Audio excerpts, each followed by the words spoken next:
Shalom. आपल्याला सगळ्यांना असा विश्वास आहे की देव हा आशीर्वाद देणारा देव आहे. पवित्र शास्त्र बायबलमध्ये अनेक अभिवचनं आहेत, अनेक उदाहरणं आहेत, अनेक दाखले आहेत आणि जुन्या करारामध्ये सुद्धा वेगवेगळ्या प्रकारे देवाने लोकांना, त्याच्या निवडलेल्या लोकांना कशा प्रकारे आशीर्वादित केलं ते आपण वाचलेलं असेल किंबहुना ऐकलेलं असेल. त्याचंच एक उदाहरण असं सांगायचं झालं म्हणजे उत्पत्तीचं पुस्तक अध्याय 26 आणि वचनं 12 ते 17 ह्या वचनांच्यामध्ये सांगितलेलं आहे. फार सुंदर उदाहरण आशीर्वाद मिळण्याचं आणि आशीर्वाद मिळण्यासाठी काय तयारी करावी लागते त्याचं हे उत्तम रेखाटन आहे. माझी खात्री आहे की आपल्या सगळ्यांच्यासाठी ते आशीर्वादाचं ठरेल. इथं असं म्हटलेलं आहे, इसाकाने त्या देशात धान्याची पेरणी केली आणि त्याला त्याच वर्षी 100 पट पीक मिळाले आणि परमेश्वराने त्याचे कल्याण केले. तो थोर झाला, उत्तरोत्तर उत्कर्ष पावून मोठा संपन्न झाला. तो कळप, खिल्लारे व दासदासी यांचा धनी झाला. तेव्हा पलिस्ती लोक त्याचा हेवा करू लागले. त्याचा बाप अब्राहम याच्या हयातीत त्याच्या चाकरांनी ज्या विहिरी खणल्या होत्या त्या सर्व पलिष्ट्यांनी मातीने भरून काढल्या, बुजून काढल्या.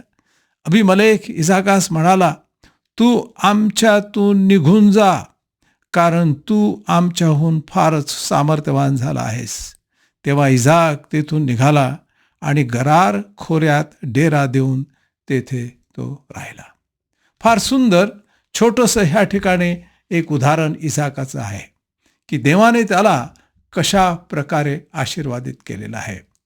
काही महत्त्वाचे शब्द ह्या संदर्भात आणलेले आहेत. उदाहरणार्थ त्याने शेती केली, पेरणी केली आणि त्याच वर्षी त्याला 100 पट पीक मिळाले. दुसरी गोष्ट, परमेश्वराने त्याचं कल्याण केलं. म्हणजे कोणत्याच प्रकारचे वाईट अनुभव, त्याचं काहीही वाईट होऊ नये असा परमेश्वराने त्याच्यावर वरदहस्त ठेवला. तो थोर झाला आणि उत्तरोत्तर उत्कर्ष पावून मोठा संपन्न झाला, श्रीमंत झाला. म्हणजे सर्वच बाबतीमध्ये आपल्याला असं दिसतं की परमेश्वराने त्याच्यावर आशीर्वादाचा वरदहस्त ठेवला.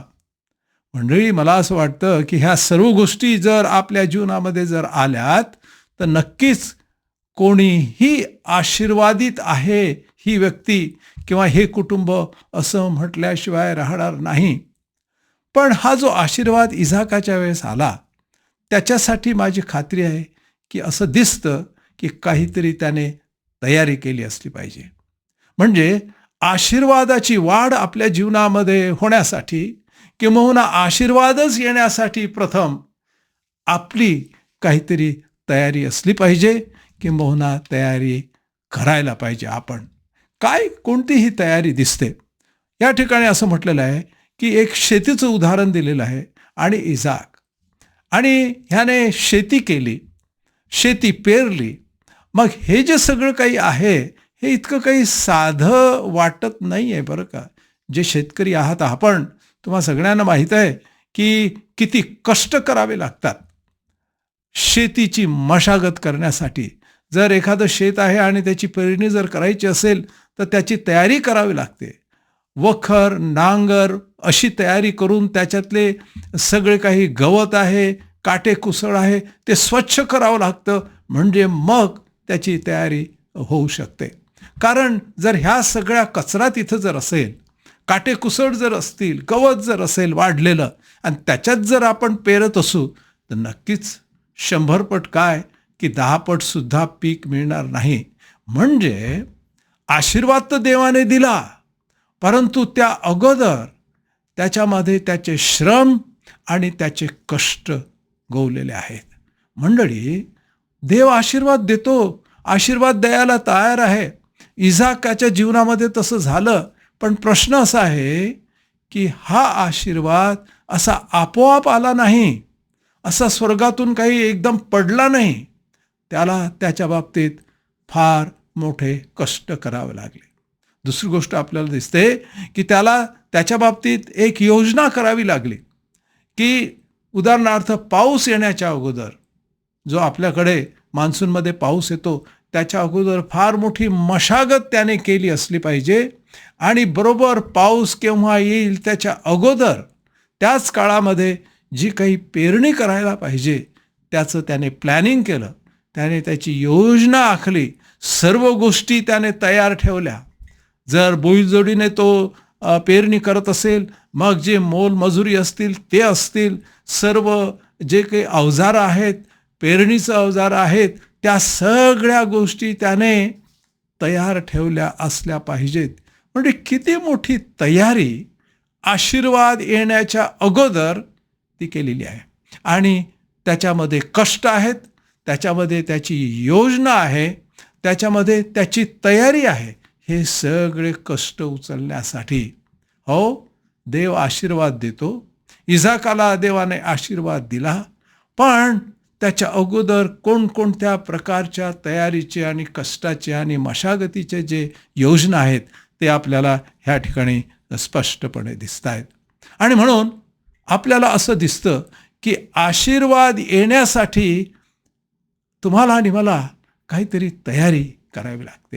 ही झाली वैयक्तिक मशागतीची योजनेची तयारी, ज्या ठिकाणी आपल्याला सर्व दृष्टिकोनातून, व्यावहारिक दृष्टिकोनातून, योजनेच्या दृष्टिकोनातून तयारीत असायला पाहिजे.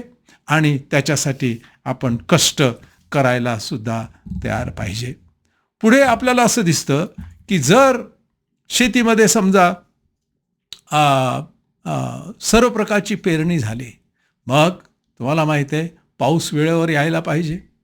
आणि हा पाऊस वेळेवर जर आला नाही तर पुन्हा वेगवेगळ्या प्रकारचे आव्हानं आणि प्रश्न शेतकऱ्यांच्या समोर उभे राहतात. त्याची सुद्धा शेतकऱ्यांना तयारी ठेवावी पाहिजे. म्हणजे काय, इसाक याने कष्ट केली, योजना केली, मेहनत केली, परंतु त्याची तयारी होती. तो धीरोदत्त असला पाहिजे. म्हणजे धीराने वाट पाहून, आणि जर काही प्रश्न उद्भव झाले शेतीच्या कामामध्ये, पाऊसच आला नाही, त्याची सुद्धा त्याची तयारी होती, वाट पाहत तो होता. आणि कोणत्याही प्रकारचं असे जर प्रश्न निर्माण झाले तर त्यालाही सामोरे जाण्यासाठी त्याची पूर्ण तयारी होती. म्हणजे तो धीर धरणारा होता. पुन्हा एकदा, जर आपल्या जीवनामध्ये आशीर्वाद ह्याचा अनुभव जर घ्यायला पाहिजे, किंबहुना तुम्हाला आणि मला आशीर्वाद पाहिजेच, तर मग खात्रीनं आपण म्हणू शकतो की आशीर्वाद देव देईलच, परंतु आपल्या बाजूनं जी काही तयारी पाहिजे आशीर्वाद घेण्यासाठी, आणि ते घेण्यासाठी तो फक्त आपल्या हातामध्ये असा फक्त सोडून देणार नाही, परंतु तुमची आणि माझी कष्ट करण्याची तयारी, मेहनत करण्याची तयारी, आणि मग पुढे धीरानं ज्या गोष्टी तुम्हाला आणि मला वाट पाहायच्या आहे, तो धीरसुद्धा आपल्या जीवनामध्ये असायला पाहिजे. तुम्ही म्हणाल की मग तसं जर असेल तर मग आमच्याकडे शेती नाही, शेतीवाडीचे लोक आम्ही नाही, आम्ही साधे सिंपल लोक आहोत. तुम्हाला माहिती आहे, आज कदाचित आपल्याकडे शेती नसेल, किंबहुना कोणत्याच प्रकारची बाकीच्या काही उपलब्ध गोष्टी नसतील, परंतु दुसऱ्या काही गोष्टी आहेत. थोडक्यात म्हणजे इसाकाने जे त्याच्याकडे होतं त्यावेळेस त्याचा त्याने उपयोग केला, आणि त्याची त्याने योजना केली कष्ट करण्याची. म्हणजे याचा अर्थ असा की जरी आज आपल्याकडे शेती नाही, परंतु जे काही आहे त्या बाबतीत आपण तयारी आणि योजना करणं ही आपली जबाबदारी आहे. आशीर्वाद देव द्यायला तयार आहे. मुबलक आशीर्वाद तुमच्या घरादारामध्ये तो येईल, तुमच्या जीवनामध्ये तो येईल. प्रश्न असा आहे की जे काही थोडंफार देवाने तुम्हाच्या जवळ दिलेलं आहे, त्याची जी तयारी आहे ती मात्र आपण करणं आवश्यक आहे. आपल्यापैकी काहींना कदाचित छोटीशी जमीन असेल, काहींच्या कदाचित एखादं दान असेल, संगीताचं दान असेल, वाजवण्याचं दान असेल, किंबहुना अजून कोणत्या वेगवेगळ्या इमारती बांधकामाचं काम असेल, किंबहुना रस्ते बांधायचं काम असेल, किंबहुना शिक्षणाचं दान देवाने तुम्हाला दिलं असेल. तुम्हाला माहीत आहे की देव अशा वेगवेगळ्या दानांच्या शेती तुम्हाला आणि मला देऊ इच्छितो, किंबहुना दिलेला आहे. प्रश्न असा आहे की त्यामध्ये जी मेहनत आहे, जे कष्ट श्रम आहेत, ती करण्याची आपली तयारी आहे का? आशीर्वाद नक्कीच देईल तुम्हाला आणि मला. एकदा मी एका गृहस्थाला भेटलो, आणि तो एका ठिकाणी एक संगीतामध्ये त्या लोकांच्यामध्ये तो होता, आणि तो तबला वादक होता. भारतातून वेगवेगळ्या देशांच्या मध्ये तो फिरत होता ह्या त्यांच्या संगीतच्या टोळीच्या बरोबर. आणि मग त्याच्याजवळ मी गेलो आणि त्याला विचारलं की किती दिवसापासून तुम्ही तबला वाजत आहात? मग त्याने ते सांगितलं. मग त्याला मी विचारलं की कितीदा तुम्ही भारतातून बाहेर गेला? आणि त्याने सांगितलं की मी अनेकदा भारताच्या बाहेर फक्त तबला वाजण्याच्या ह्या देणगीमुळे गेलेलो आहे. फक्त अमेरिकेमध्ये फक्त निदान तरी 12दा माझी ट्रिप झाली, आणि त्यामध्ये मग युरोपची, इंग्लंडची, ऑस्ट्रेलियाची, ह्या वेगळ्या. छोटंसं दान, साधं दान तबला वाजवण्याचं. आणि काय तर तो संपूर्ण जगभर तो फिरत होता. त्याच्यावर त्याने मेहनत केली असली पाहिजे, त्याच्यावर त्याने वेळ दिली पाहिजे, त्याच्यामध्ये धीर. जोपर्यंत मला पूर्णपणे तबला येत नाही आणि मी त्याच्यामध्ये पारंगत होत नाही, तोपर्यंत मी शांत बसणार नाहीत. त्याला म्हणतात धीर, त्याला म्हणतात कष्ट, आणि त्याला म्हणतात संयम. साधीसुधी गोष्ट नाही. आणि आज तो जगभर फिरलेला आहे. दुसरी एक व्यक्ती संगीताच्या क्षेत्रामध्ये, एक जवळजवळ वयस्कर ग्रस्त, ते आपल्याच एका कार्यक्रमाच्या मध्ये व्हायोलिन वाजवणार होते आणि त्यांनी वाजवला आणि त्यांनी सांगितलं की फक्त ह्या व्हायोलिनच्या दानावर मी 87 देशांच्या मध्ये फिरलो. मंडळी, हे असं कसं शक्य आहे? एक विश्वासणारी व्यक्ती, आणि काय तर संगीताच्या जगामध्ये देवाने त्याला जे काही छोटंसं, ती शेती नव्हती, ते वाद्यच त्याची शेती होती, परंतु त्याच्यासाठी त्याला श्रम, कष्ट करावे लागले. रोज आणि रोज त्याच्यामध्ये त्याने आपला वेळ दिला आणि संयमानं रोज त्याच्यामध्ये तो हळूहळू प्रगती करत गेला आणि संपूर्ण जग त्या एका दानामुळे तो फिरू शकला. मंडळी, आशीर्वाद मिळतो. आशीर्वाद ठरलेलाच आहे, देवाने देऊ केलेला आहे आपल्या सगळ्यांना. प्रश्न असा आहे की जसं इसाकाने त्याला त्यावेळेस जे काही उपलब्ध होतं ती शेती, त्याचा त्याने उपयोग केला, मशागत केली, कष्ट केले, श्रम केले आणि देवाने त्याला आशीर्वादित केलं. मंडळी, आपल्याकडे काय आहे आज? आपल्याकडे काय आपण म्हणू शकता? तुम्ही म्हणाल की नाही, एवढीशीच पुंजी आहे, एवढंसंच दान आहे, हे साधं, हे सगळीकडे तेच आहेत, फार प्रत्येकजण जवळजवळ तेच करतो, प्रत्येक घरामध्ये कोणीतरी काहीतरी वाजवणारा आहे, लेखक आहे, अजून काहीतरी आहे. असं जर करत बसले असते, कारण इसाकाने शेती केली त्यावेळेस, तो म्हणाला असता की बाकीचे सगळे करतात, मी काय करू, कशाला करू, मी वाट पाहतो, देवाने मला दुसरं का नाही दिलं. ते चांगलं आहे शेतीच्या पेक्षा, तर ती गोष्ट चांगली आहे. परंतु त्याने तसा प्रश्न न करता देवाला जे त्याच्याजवळ होतं त्याच्यावर त्याने आपलं लक्ष दिलं, त्याच्यातच त्याने आपला वेळ दिला आणि देवाने त्याच्यात त्याला यश दिलं. 100 पट असल्या प्रकारचं यश दिलं. बाकीच्या गोष्टी दिल्या, अजून त्याच्यामध्ये त्याचं कल्याण केलं.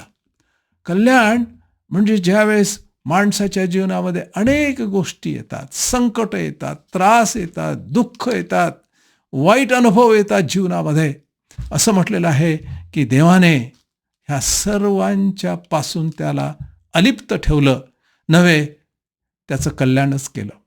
जरी त्याच्यावर संकट आली, त्रास आला असेल, शारीरिक वेगवेगळ्या प्रकारच्या गोष्टी, त्याच्यावर आजार असू शकतो, अजून काही असू शकतो, पण देवाने मात्र त्याच्यावर आपला कल्याणाचा हात शेवटपर्यंत ठेवला. तो थोर झाला. पुन्हा एकदा हा एक फार महत्त्वाचा शब्द आहे. थोरवी ही सहजासहजी मिळत नाही. थोरवी ही फक्त पैशाने मिळत नाही. थोरवी ही फक्त कष्टानेही मिळत नाही. थोरवी ही आपल्याकडे किती मोठमोठ्या प्रकारच्या इमारती आहेत त्याने मिळत नाही. ह्या सर्व गोष्टींची त्याच्यामध्ये गरज आहे, परंतु कशा प्रकारे त्या माणसाने ते मिळवलं, कशा प्रकारे लोक त्याला मान देतात, कशा प्रकारे किती तो धार्मिक आहे, त्याचं स्वतःचं जरी नुकसान झालं तरी किती तो देवभीरू आहे, सत्यशील आहे, देवाला नेहमी पुढे ठेवणारा आहे.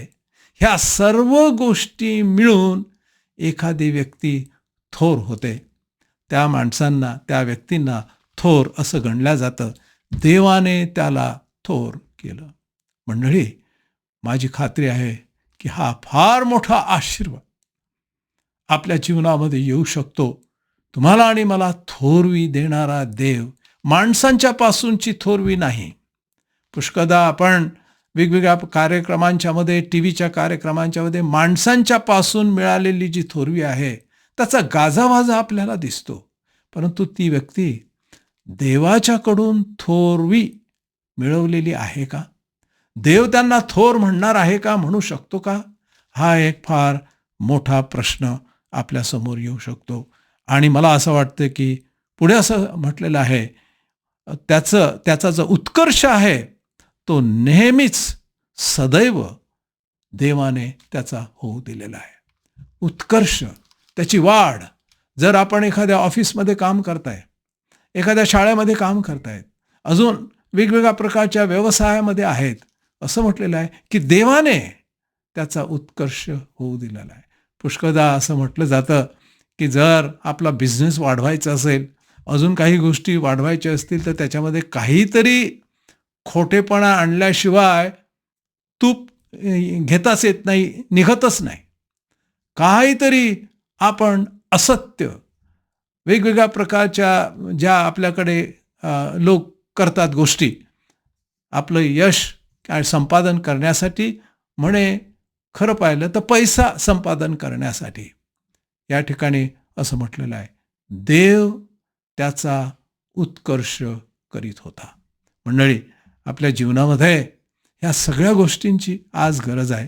अजून एक महत्त्वाची गोष्ट त्याने सांगितलेली आहे की तो मोठा संपन्न झाला. मंडळी, हा एक फार मोठा विषय आहे. संपन्नता. मला असं वाटतं की ह्याच्यामध्ये फक्त आर्थिक संपन्नता नाही, त्याला तर फार मोठा आर्थिक लाभ मिळालेला आहे. तो आशीर्वाद दिला 100 पट. म्हणजे किती मोठा आर्थिक लाभ त्याला झालेला आहे, प्रश्नच नाही. तोही देवाने होऊ दिला. नाहीतर त्याच्या शेतीवर वेगवेगळ्या प्रकारचा रोगराई आणली असती, किंवा अतिवर्षाव पावसाचा, किंबहुना पाऊसच नव्हे, सगळं शुकशुकाट आणि पूर्ण पीक हे जळून जाऊ शकलं असतं. देवाने ते सर्व टाळलं, त्याचं कल्याण होऊ दिलं, आणि मग पुढे असं म्हटलेलं आहे की तो मोठा संपन्न झाला. सर्वच बाबतीत संपन्न, ते फार महत्वाचं आहे. कोणत्या बाबतीत तो संपन्न? कौटुंबिक बाबतीत संपन्न, आर्थिक बाबतीत संपन्न, धार्मिक जीवनामध्ये संपन्न, वैयक्तिक जीवनामध्ये मानसिक रीतीनं, शारीरिक रीतीनं, आध्यात्मिक रीतीनं संपन्न आणि सुखी देवाने त्याला केलं. फार मोठा आशीर्वाद इसाकाच्या जीवनामध्ये देवाने आणला, आणि त्यासाठी त्याने स्वतः त्याची तयारी केली. त्याने स्वतः त्याच्यासाठी कष्ट केलेत, आणि देवाने मग त्याचा हात त्याच्यावर आशीर्वादाचा ठेवला. मंडळी, हो, देव आशीर्वाद देणार आहे, परंतु आपली जी तयारी आहे, आपली जी जबाबदारी आहे, ती पूर्णपणे पार पाडणं, हे या इसाकाच्या गोष्टीवरून आपल्याला स्पष्ट दिसतं. मंडळी, आपल्याला जो सर्वांगीण आशीर्वाद आहे, तो देव आज द्यायला तयार आहे, आणि शेवटी तो संपन्न करायला तुम्हाला तयार आहे. सुखी संपन्न सर्व गोष्टींनी देव ज्यावेळेस आशीर्वाद देतो, त्यावेळेस तो फार मोठा खरा आशीर्वाद देतो. मंडळी, आपण आपली तयारी करूया. आपल्या बाजूची तयारी जी आहे ती केल्याशिवाय देव आपल्याकडे आशीर्वाद येऊ देत नाही. आणि म्हणून आज देवाला आपण प्रार्थना करू की देवा, जे काही तू आम्हाला छोटंसं काही दिलेलं आहे, ती शेती नसेल, परंतु दुसरं काही दान असेल, ते वाढवण्यासाठी, त्याच्यासाठी कष्ट करण्यासाठी, मेहनत करण्यासाठी आमची तयारी ठेव. आम्ही ते करायला तयार आहोत, आणि आशीर्वाद द्यायला नक्कीच देव आज तयार आहे. आपण प्रार्थना करू. आमच्या पवित्र देवा, आम्ही मनापासून तुझे उपकार मानतो ह्या वचनासाठी आणि तुझ्या आशीर्वादाच्या अभिवचनासाठी, की तू तुझ्या लोकांना कशा प्रकारे फार मोठ्या आशीर्वादाने संपन्न करतोस. प्रिय प्रभू, पुष्कळजण आम्ही स्वतः त्या आशीर्वादाची वाट पाहत आहोत, आणि त्याचप्रमाणे आम्हाला आमची जबाबदारी, आमची जे कष्ट आहेत ते करण्यासाठी सुद्धा तुझी कृपा, तुझी दया पुरव. आता देवजो बाप ह्याची प्रीती, देवजो पुत्र ह्याची कृपा, आणि देवजो पवित्र आत्म्याची सहभागिता आपणा सर्व बरोबर आता आणि सदा सर्व काळ असो. आमेन. आमेन.